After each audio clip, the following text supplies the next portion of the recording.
something that Come Follow Me is clearly trying to get the saints to understand as well, is that we are building the attributes to where we can become what we hope to become.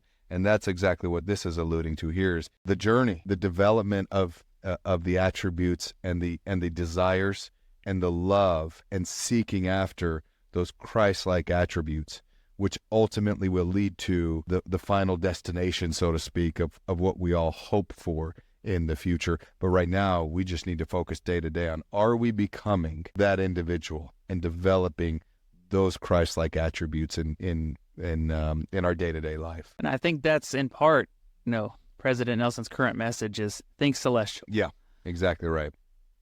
So it's not about, the information. Think celestial is about applying, letting the doctrine that you study, letting the truths, the beautiful truths of the gospel take root in your heart and be applied. Mm. So thinking celestial, it's not about thinking about information. It's about actually seeking to be worthy and apply those principles and live a repentant life where you can always have that grace in your day-to-day life to have that the Holy Ghost with you and to be lifted up and to have that peace that the gospel provides. And there's some beautiful pieces in here just in this section. True conversion requires the influence of the Holy Ghost. The Holy Ghost guides us to the truth and bears witness of that truth. He enlightens our minds, quickens our understandings, touches our hearts with revelation from God, the source of all truth. The Holy Ghost purifies our hearts. He inspires in us a desire to live by truth, and he whispers to us ways to do this. The Holy Ghost shall teach us all things.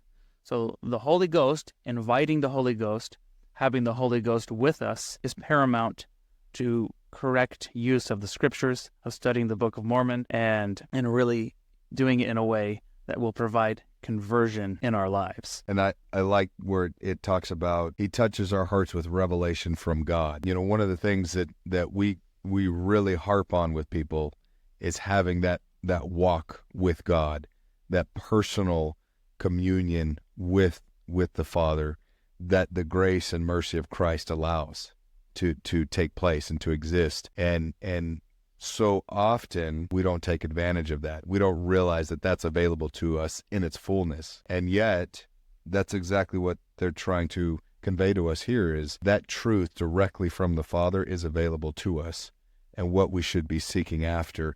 And the Book of Mormon is one of the greatest tools that opens, kind of that stairway to heaven. It helps part that veil. And when we truly seek after truth, that's when the Holy Ghost facilitates our ability to commune directly with the Father and to receive truth from him. And that's where your knowledge comes from then. Once you do that, once you receive that truth and understanding from the Father, then you can't deny. Your faith starts to turn into knowledge as you continue little by little to receive that light directly from him, the source of the light.